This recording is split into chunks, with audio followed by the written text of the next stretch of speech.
We are Chabad. We are the rabbi on the street, and we are your home away from home. We are the ones with those funny hats and that wonderfully familiar face. We open our doors as we open our hearts. We are the shoulder to cry on, to lean on, to ride on. We are your hot kosher meal and your heaping helping of Torah. We are where Jewish travelers stop, and we are your mitzvah on the go. We are right around the corner, and we are far, far away.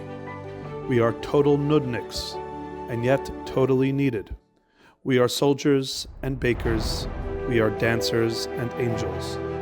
We are inspiring, and we are boring. We are totally cool and totally weird. We are on your speed dial, and also on your blocked numbers. We've seen you at your best, and been there at your worst. We are the first to arrive and the last ones to leave. We are men and women and children and yeshiva bachrim.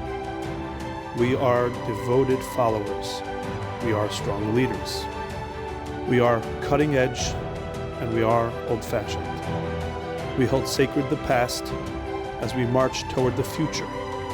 We have large Chabad families, and we have larger Chabad families. We have open hearts and broken hearts. We are the ones who don't judge as we push you to do more. We are superheroes, and we are only human. We are the whole community, and at times we are alone.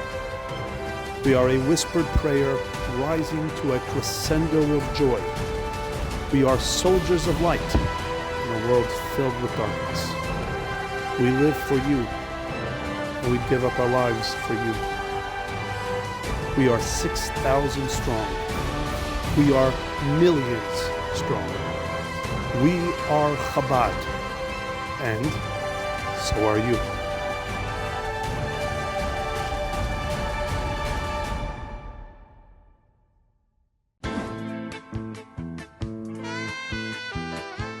Super bom dia. Infelizmente é com dor que a gente escuta as notícias dos últimos dias. Mas cada um de nós tem que saber que a gente tem força. Que a gente tem força de iluminar o mundo. E transformar. Não fazer que o lado negativo prevaleça. Que a escuridão do mundo tome conta do mundo. E o contrário. Nós temos a força de iluminar, seguir iluminando. E mais do que nunca. Cada um assumindo uma mitzvah, Leilui Nishmat, para elevação da alma, de Tzvi Ben Alexander, desse Shliach, que acabou dando da sua própria vida para o serviço a Deus, como é chamado Messirut Nefesh, que é um dos maiores níveis, mas como o Rebbe disse,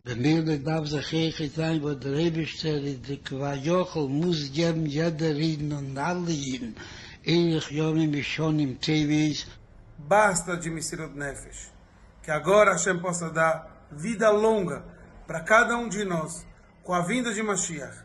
Bora lá, Mashiach já.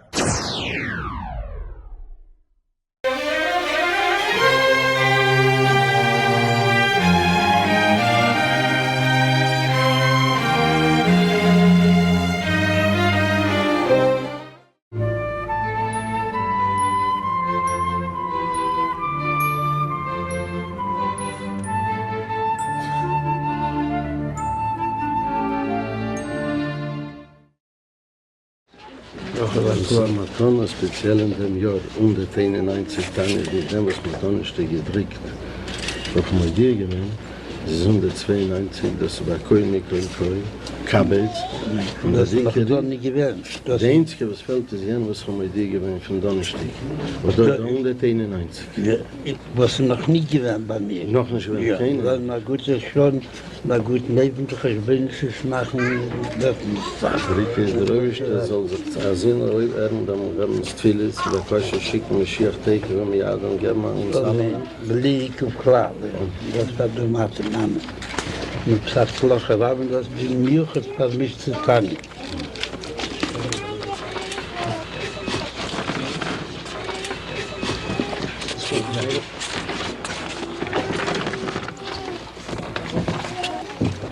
Alle Tage sage ich die dort, dann soll dann das Mashiach. No Mashiach. Kracherat. Dann gefangen gebinden, die Tanne sozusagen. Na gut, der Schott zu die Stehen. Weil wir so verschüttet mit seinem Freund zu die Tanne. Dann. Was ich habe zu die Tanne. Dann na gut, der Schott.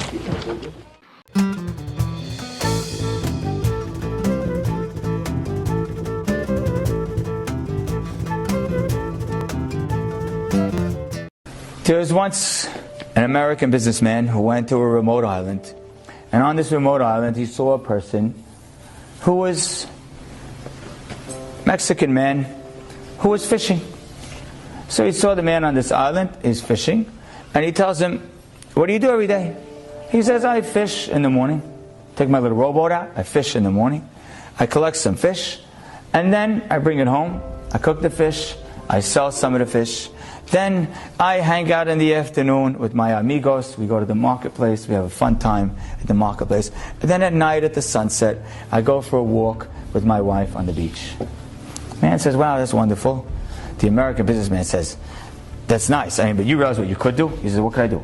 He says, "You could really fish all day." He says, "Okay, and then what?" He says, "You'll fish all day. You have a lot of fish." He says, "Okay, then what?" He says, "And then you could sell that fish, and then what?"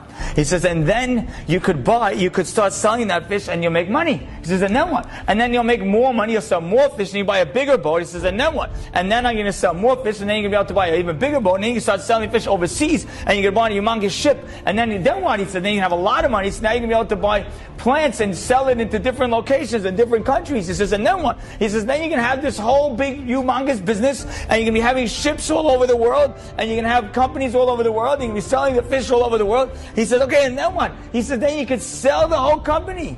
He says, "And then what?" He says, "Then you can have like $20 million. He says, "Okay, after all those years, 30 years to get there," he says, "Then what?" He says, "Then you can move to a remote island, go fishing in the morning, cook the fish in the afternoon, hang out with your amigos in the marketplace, and then at night, go for a walk with your wife on the beach." He says, "Senor, I'm doing that now." The truth is this. A lot of people think that they have to have all kinds of things to have a wonderful moment. You can have a wonderful summer anywhere. You can create moments with a lot of stuff and with not so much stuff. The problem is society has you thoroughly convinced that until you sell the business for 20 million, that's when you have the possibility of having tranquility and beauty and blessing in your life. That is a lie. That isn't true. If you could just change your brain, if you could work on flicking that switch, if you could find those wonderful moments, even if you don't have everything you dream of yet. I hope one day the day comes that you have everything you dream of. But I could tell you this, if you don't flick the switch now, even when you have everything you dream of, you won't be blessed. And if you do flick the switch now, then even right now, you can be blessed. So you could walk around with the have-not feeling because your neighbor's house is under construction and is convincing you that your house is small, outdated, and hazit. Or you could decide right now, let me give someone some charity.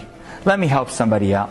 Let me speak with a little more confidence. Let me appreciate and look around at the blessings that I have, and you'll realize that you are blessed today.